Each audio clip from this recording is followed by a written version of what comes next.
네, 안녕하십니까. 오늘 이제 히브리서 오늘 공부를 시작하겠습니다. 히브리서를 이제 한 몇 주가 될지 모르겠습니다만은 이 신약 성경에서 사복음서와 그리고 바울이 있어요. 그리고 이 바울과 사복음서와 함께 3대 신학자의 반열에 들어가는 책이 이 히브리서예요. 그래서 우리는 이게 이제 그냥 이렇게 지나가면서 그냥 뭐 바울이 쓴 편지인가라고 또는 그냥 편지인가 보다 하는데 이 무게감은 복음서와 로마서와 히브리서가 아주 묵직합니다. 그래서 이 히브리서는 이 최고의 신약 성경에서 꼭 봐야 될, 꼭 제대로 공부하고 넘어가야 할 책이 이 히브리서예요. 왜냐하면 이 공통점이 뭐냐면 신약 성경의 모든 사복음서와 바울의 13가지 편지와 그리고 사도들의 편지와 이런 모든 책들이 다 핵심은 뭐냐면은 예수님이거든요. 예수 그리스도예요. 예수 그리스도. 예수 그리스도인데 사복음서가 예수님의 생애를 다룬 귀한 책이라고 그러면 바울은 예수가 그리스도로서 우리에게 구원자가 되셨다고 하는 것을 논증해내는 그 책이고, 이제 히브리서가 바로 또 한 번 예수 그리스도, 이걸 예수 그리스도를 에 대해서 말하는 것을 그리스도론이라 그래요. 그걸 이제 기독론이라고 하는데, 복음서와 바울이 쓴 거하고는 또 다른 업그레이드된 그리스도론을 보여주는 게 이 히브리서예요. 그래서 꼭 이번에 저는 아주 좀 단단히 이 마음을 먹고 같이 공부했으면 좋겠어요. 히브리서는 뭐 야고보서나 베드로 전후서나 다 귀합니다만은 이게 급이 좀 다르다고 보셔야 돼요. 히브리서는. 그래서 이번에 히브리서를 좀 제대로 좀 읽으시면서 봤으면 좋겠고, 그러면 도대체 이 히브리서는 누가 썼는가? 누가 썼는가? 보통 이제 성경에서는 그 제목을 달 때 어떻게 다냐면은 맨 앞자를 따요. 맨 앞자를 갖고 따는데 맨 앞자가 히브리인들에게 이렇게 시작이 돼요. 프로스 히브리우스 이렇게 나와요. 그래서 히브리서가 된 거예요. 근데 이제 이 히브리라고 하는 게 뭐냐면 요거 좀 짚고 넘어갈게요. 히브리 노예들의 합창 이런 거 많이 들어보셨잖아요. 그럼 히브리가 뭐냐? 그러면은 히브리라는 말이 있고 이스라엘이라는 말도 있죠. 이스라엘이라는 말. 그다음에 유대인이라는 말이 있잖아요. 유대인. 그러면 이제 이게 그런 거죠. 한 나라의 사람들을 얘기할 때 쓰는 용어들인 거예요. 예를 들면 우리나라도 지금 우리는 대한민국 사람이라고 그러죠. 그다음에 조선인이라는 말이 있었어요. 고려인이라는 말이 있어요. 이렇게 우리를 가리키는 말, 우리 민족을 가리키는 말도 여러 개의 표현이 있듯이 이스라엘도 이스라엘이라는 표현도 있고 유대인이라는 표현도 있고 한데 가장 근본적인 게 이 히브리예요. 히브리. 이게 어디서 나왔냐면은 출애굽 때 나온 거예요. 출애굽 때 애굽에서 노예 생활하는 사람들 있잖아요. 그 사람들을 핫비루라 그랬어요. 핫비루. 핫비루.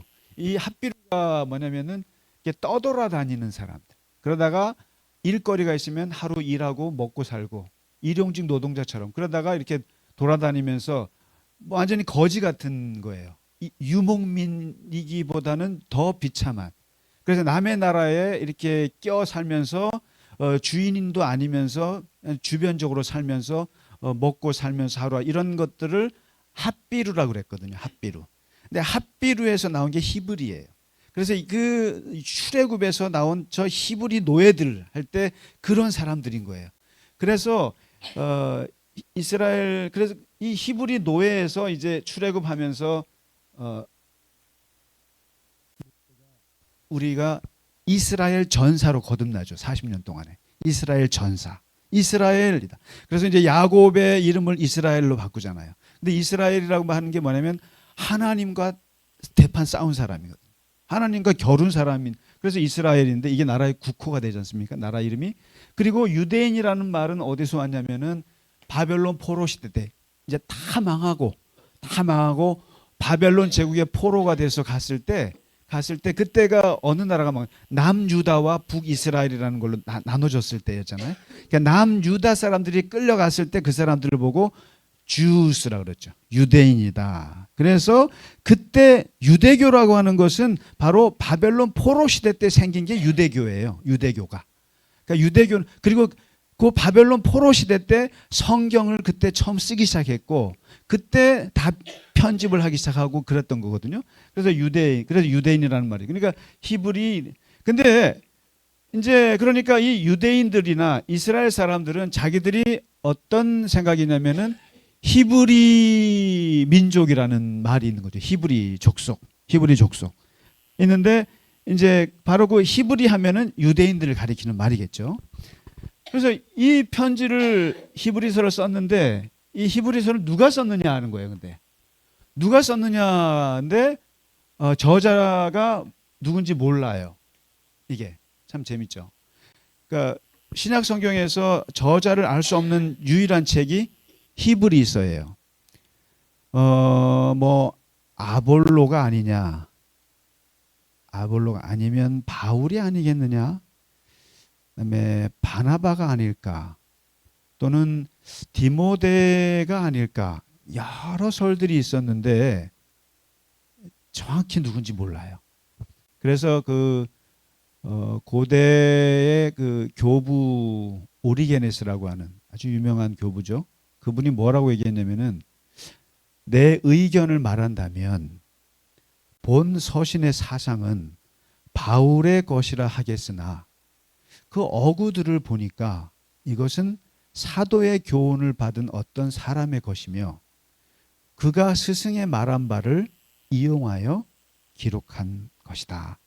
그러므로 어떤 교회가 본 서신을 바울의 것이라 하거든 그렇게 하도록 두라. 왜냐하면 선조들이 이를 바울의 서신으로 전해온 것은 까닭 없이 한 일이 아닐 터이기 때문이다. 그러나 사실인즉 본 서신을 누가 기록했는지는 오직 하나님만 아신다. 모른다. 그래서 사실은 저도 이거를 이제 이번에 준비하면서 표준 세번역으로 몇 번 읽고 개역 개정으로 읽고 영어로 읽고 또 공동 번역으로 읽고 우리말 성경으로 읽고 현대인 하고 한 10번 읽었을 것 같아요. 계속 읽었는데 바울의 느낌이 풀풀 나요, 사실은. 예, 바울의 분위기가 풀풀 나는 건 사실이에요. 그런데 이제 어쨌든 누군지는 모른다라는 것. 그래서 이제 무명의 어떤 사도가 됐거나 그럴 것이다. 그래서 일단은 하나님만 아시는 걸로 일단 정리가 됐고 언제 썼느냐 하면은 AD 예수님이 태어나시고 70년이 됐을 때가 역사적인 사건이 일어나요. AD 70년이. 이게 뭐냐면은 예루살렘 성전이 무너지는 해예요. 이게 로마의 티투스 장군이 와가지고 예루살렘을 함락하고 이게 함락됐다는 건 뭐겠어요? AD 60년경에 반란이 있었다는 뜻이죠. 이때 로마에 대해서 반란이 있었고 이거를 진압하면서 완전히 예루살렘 성전이 박살이 나요. 이게 이제 옛날에 그 바벨론에 의해서 이제 그 완전히 예루살렘 성전이 파괴됐던 것처럼 이제 세 번째 완전히 무너지는 거죠. 세 번째인가 네 번째. 근데 이때 반란이 있었고 그리고 AD 65년 때가 언제냐면은 네로 황제가 있었을 때예요. 네로 황제가 기독교를 로마에 불이 나잖아요. 그러면서 그때 기독교인들한테 몰아서 핍박하기 시작했을 때였어요. 이때가 65년 정도가. 그리고 AD 70년이 이제 예루살렘이 함락이 되고 성전이 무너지게 되는 아주 역사적인 사건이죠. 그러면 이 히브리서는 언제 쓰여졌느냐? 바로 예루살렘 성전이 무너지기 직전과 박해가 일어났을 때 이때. 그래서 AD 67에서 68 정도 뭐 이렇게 추산을 해요. 그러나 이것도 하나님만이 아신다. 그냥 이거 신학자들이 막 추측하는 건데, 근데 거의 맞을 거라고 봐요. 이쯤이라고 봐요.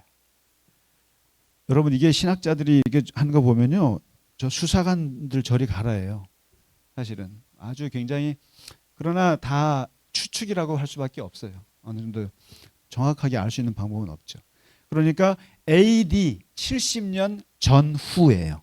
그쯤에 이제 쓰여질 것이라고 하는 거고, 그 다음에 이 히브리서의 이 장르를 보면 이게 편지요? 아니면 논문 같기도 한데, 아니면 설교요? 수필이요? 이렇게 했을 때 이게 다 좀 편지 같기도 하고, 근데 편지로 보기에는 너무나 이게 굉장히 무거워요. 이 내용이 묵직합니다. 그래서 레우스라고 하는 신학자가 이걸 이렇게 얘기를 했어요. 수필처럼 시작을 해서 설교처럼 진행하다가 편지처럼 끝맺는 신학적 논문의 성격을 띤 서신이에요. 그러니까 논문 같은 편지예요. 그러니까 약간 로마서하고 비슷한 느낌이 있어요. 여러분, 이 로마서도 굉장히 논증적이에요. 그래서 이 히브리서는 어떤 면에서 보면은 최고의 그리스도 변증 논문이라고 할 수 있어요. 아, 놀랍습니다. 이제 한번 보시면, 그러면 이 편지를 받아듣는 사람은 누구냐 하는 거예요. 누가 이 편지를 읽느냐? 수신자가 있을 거 아닙니까? 근데 이 수신자들은 로마나 알렉산드리아 이런 안디옥 쪽으로 이게 흩어져 있는, 이제 로마 이제 나라가 어려워지니까요, 흩어져 있는 유대교 출신의 그리스도인들이에요. 그러니까 우리가 이제 교회, 예루살렘 교회 보면 두 파가 있었다 그랬잖아요. 국내파, 해외파. 국내파가 유대교 그리스도인, 그다음에 해외파가 헬라 그리스도인이라 그랬잖아요. 그런데 지금 이 히브리서 편지를 읽는 사람은 누구냐면은 세상 지중해 쪽으로 나간, 해외로 나간 유대교 그리스도인들이에요. 그러니까 이 사람들은 유대교 전통을 너무나 잘 아는, 그러니까 국내파 본토 사람들인데 해외로 나간 거예요. 지금 이런 사람들인 거예요. 갓 해외파가 된 거죠. 갓 해외로 나간 사람들인데, 이 편지를 읽는 사람들은 유대교의 율법, 유대교의 제사, 유대교의 천사, 유대교의 모세, 구약에 있는 것을 달달달 아는 사람들이에요. 깊이 아는 사람들. 그러니까 안디옥 교회 사람들처럼, 헬라 사람들처럼 전혀 유대교의 전통을 모르는 그런 사람들이 아니에요. 유대교를 너무나 잘 아는 사람들 중에 예수를 믿게 된 사람들이에요. 그 사람들인데, 그러니까 이제 이 신약 성경에서 유대교 전통을 잘 알고 있는 사람들한테 쓴 복음서, 책이 세 권이 있는데, 첫 번째 책이 마태복음이에요. 마태복음은 유대인들, 그리스도인들한테 쓴 거예요. 그래서 마태복음 보시면 누가 많이 나옵니까? 모세, 다윗. 예수님은, 야, 네가 그렇게 존경하는 다윗의 후손이야. 그래서 마태복음. 예, 누가복음은 이방인들에게 쓴 거예요. 그 다음에 두 번째가 야고보서. 야고보서도 구약을 잘 아는 유대인들 대상으로 쓴 거예요. 그 다음에 세 번째가 히브리서예요. 히브리서가 그렇게 유대교 전통에 있는 유대인들이었는데 예수 믿게 된 사람들이에요. 그러니까 얼마나 구약을 잘 알겠어요. 그래서 이 히브리서를 보시면은 이제부터는 구약에 있는 내용을 가장 많이 인용한 편지가 히브리서예요.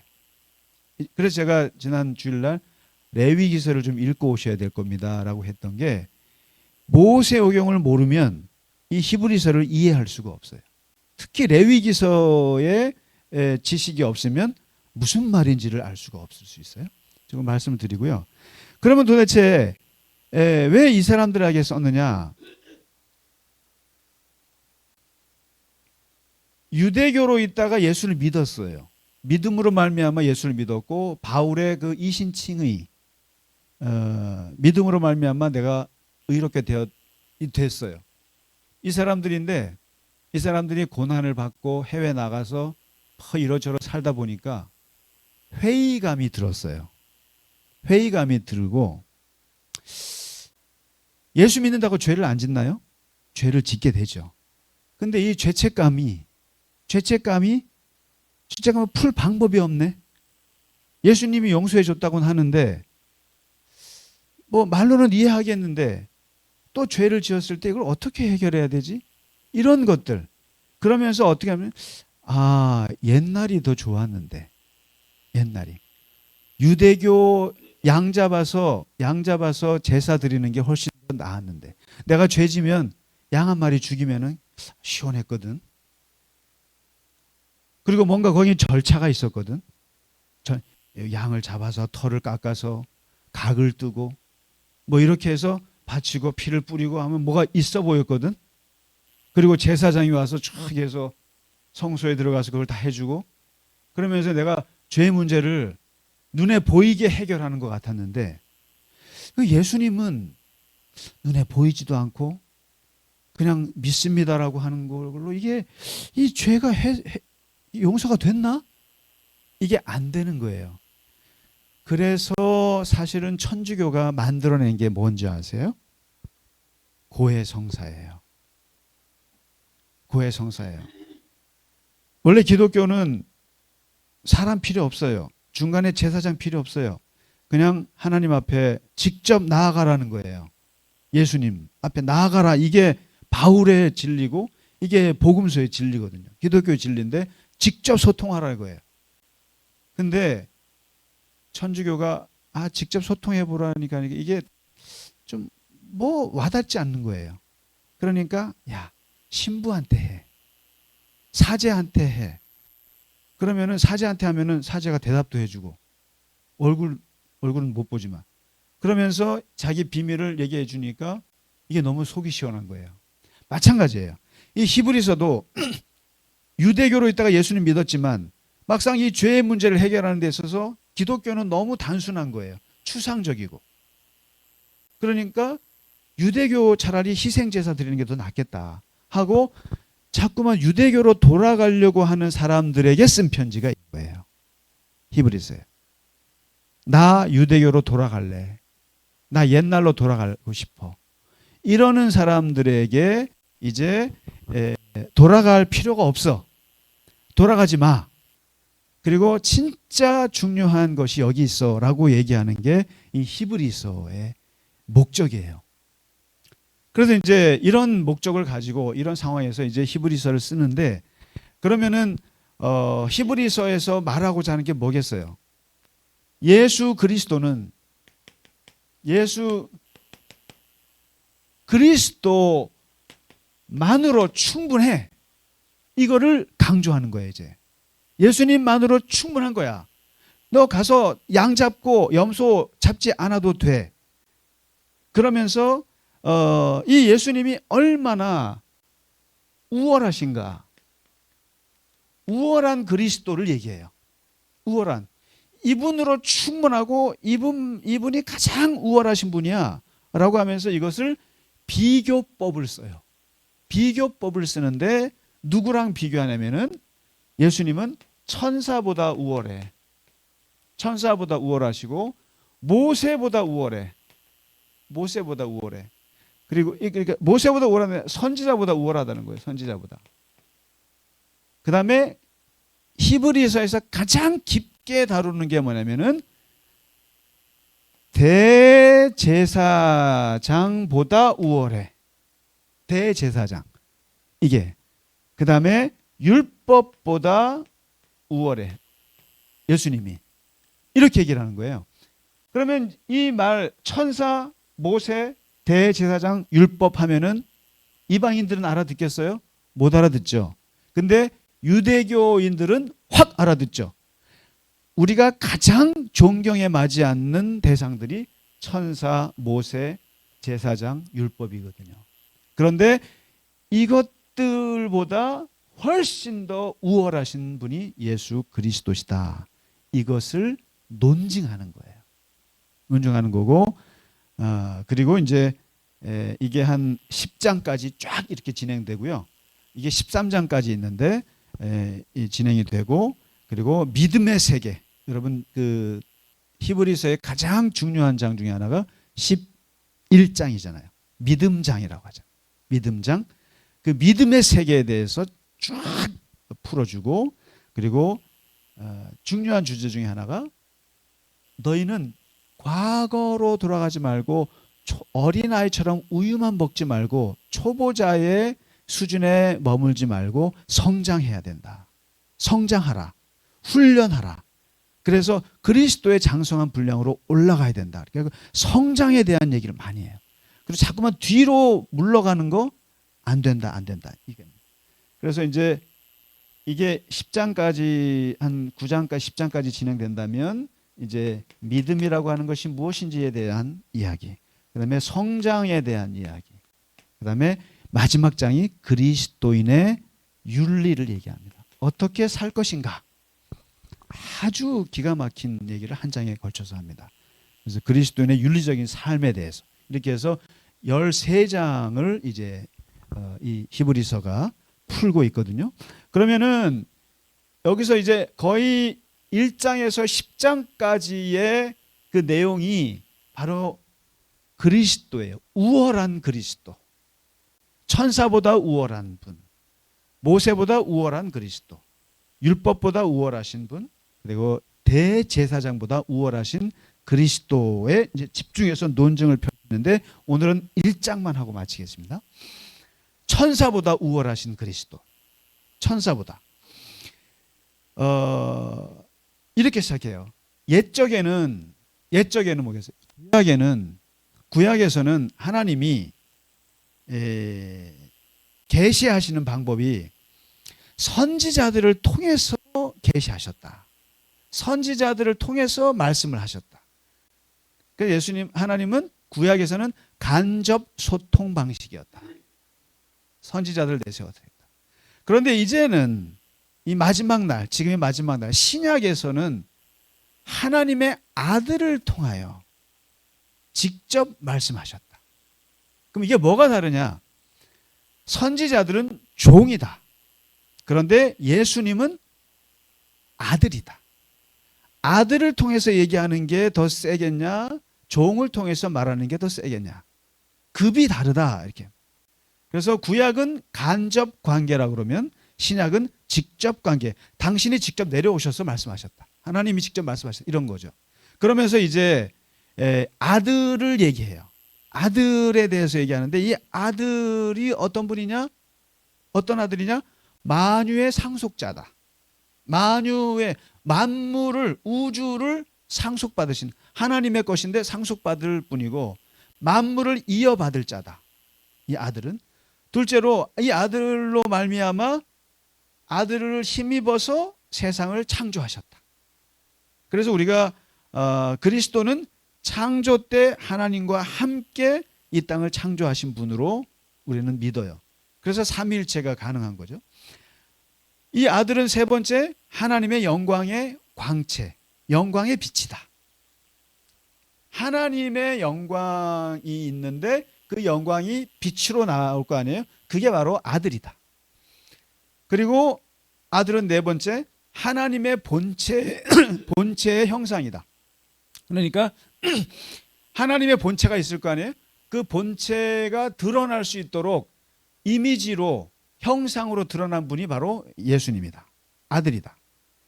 그리고 이 아들은 능력의 말씀을 가지고 만물을 쫙 붙잡고 계신다. 말씀으로 붙잡고 계시고 그다음에 죄를 정결하게 하시고 하나님 우편에 앉아 계신다. 이렇게 얘기를 합니다. 그래서 이 아들은 이런 분이다라고 쭉 설명을 하면서 이 아들은 기본적으로 천사하고 달라 이렇게 합니다. 천사. 이분은 천사보다 뛰어나신 분이야라고 얘기하거든요. 그러면은 성경에서는 이 우리가 천사를 말할 때 이 천사가 어떤 존재인가? 왜 천사랑 예수님을 비교했겠어요? 이 천사 신앙이 성경에 굉장히 많아요. 그래서 한 20가지 정도의 그런 말씀들을 통해서 이렇게 천사가 어떤 존재인지를 파악할 수가 있는데, 천사는 기본적으로 하나님이 창조했죠. 그리고 영원히 살아요. 천사는. 그리고 천사는 하나님이 창조할 때부터 그때부터 존재했어요. 그리고 천사는 결혼하지 않아요. 결혼하지 않고. 그 예수님이 그랬잖아요. 부활하면은 천사들처럼 너희 결혼 안 해. 이런 거잖아. 그다음에 지혜롭고 총명해요. 그리고 천사는 사람이 하는 일에 관심을 가져요. 그래서 이것을 우리가 수호천사라고 그러잖아요. 수호천사. 사람이 하는 일에 관심이 많아요. 그다음에 사람보다 빨라요. 그다음에 영적인 존재예요. 그러나 이 영적인 존재지만 인간이 경배할 대상이 아니에요. 그다음에 이 천사는 그리스도께 복종해요. 그리고 자유의지를 갖고 있어요. 또 감정을 갖고 있어요. 천사도. 그리고 무소부재하거나 전지전능한 존재가 또 아니에요. 예를 들면 천사가 서울에 있으면서 저기 미국에 가 있거나 이렇진 못해요. 하나님은 모든 거에 무소부재하시지만 천사는 여기 있으면 여기만 있는 거예요. 그리고 셀 수 없이 많아요. 그리고 천사의 하는 일은 하나님께 신실해요. 그래서 항상 리포트를 써요. 다시 말해서 항상 하나님께 보고해요. 천사는. 그리고 성경에 나오는 천사의 이름을 가진 천사가 있는데, 성경에서는 사실은 이름이 둘밖에 안 나와요. 둘밖에 안 나오는데, 혹시 본 거 있어요? 천사 이름? 그렇죠. 아유, 잘하시네. 가브리엘이 나오죠. 또 천사가 이름 들어본 거 있으세요? 그렇죠. 어유, 너무 잘하신다. 미가엘이 있어요. 그러니까 성경에 딱 나와 있는 천사는 가브리엘과 미가엘인데, 가브리엘은 메신저예요. 메신저. 예수님 태어날 때 그 요한은 잘 보세요. 아, 잠깐만요. 근데 라파엘이라는 이름도 들어보셨죠? 근데 이 라파엘은 성경에 라파엘이라는 이름은 안 나와요. 안 나오지만 그러나 어쨌든 라파엘이 있어요. 그래서 우리가 3대 천사라 해서 가브리엘은 메신저의 천사예요. 소식을 전하는 천사고, 미가엘은 전쟁에 싸우는 천사고, 라파엘은 치료하는 천사고, 이렇게 나오죠. 뭐 그럴 수도 있어요. 그리고 그래서 이제 3대 천사라고 하는데, 또 하나의 천사가 있다면 루시퍼가 있죠. 루시퍼. 뭐죠? 사탄. 그럼 이 사탄은 우리 기독교에서 말하는 사탄은 어디 출신이냐? 천사 출신이라는 거예요. 그래서 우리가 타락한 천사라고 그러잖아요. 사탄을. 타락한 천사. 하나님께 불순종하고 하나님께 대항, 어게인스트 했던 천사. 그래서 이제 떨어뜨려서 이게 사탄이 되었다. 이렇게 우리는 이해하죠. 성경은. 그래서 이게 루시퍼가 나오는데, 하여튼 이름이 나오는 건 가브리엘과 미가엘이에요. 근데 이 중에 이제 뭐든 3대 천사라고 그러면은 이 천사 중에 제일 대장도 있을 거 아닙니까? 대장 천사는 천사장이라고 그래요. 이 중에 천사장은 누구예요? 미가엘. 가브리엘 싸우는 미가엘.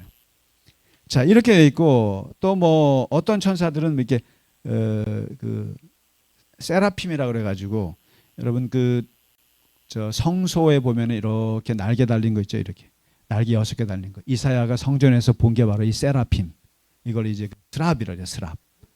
그래서 이게 그룹이라고 써 있죠. 그렇죠. 그룹이라고 그러고 스랍이라고 하고, 이걸 세라핌이라고 하는. 이게 용어가 다 이런 건데, 이게 이제 머리에 날개 2개, 몸에 날개 2개, 다리에 날개 2개 해서 이렇게 있는 그런 천사들이 있고, 그래서 아무튼 이런 천사가 이제 있죠. 이게 이제 이런 천사의 개념. 그래서 하나님 밑에 천사가 있고 또 천사 밑에 인간이 있다. 뭐 이렇게 이제 그 등급을 나누기도 하고, 그러나 인간이 천사에게 무슨 경배하거나 그러지는 않는다.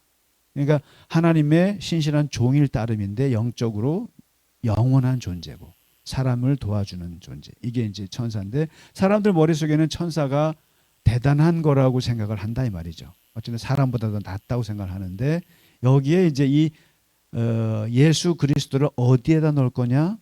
예수 그리스도가 천사보다 더 높다. 뭐라다. 왜냐하면 천사는 다양한 능력을 갖고 있거든요. 능력도 있고 그런데 그 천사보다 뛰어난데 그러면서 이렇게 말해요. 1장에 보시면은 하나님이 천사한테 너는 내 아들이야. 내가 너를 낳았어. 나는 너의 아버지, 너는 나의 아들이라고 말한 적 있느냐? 없다.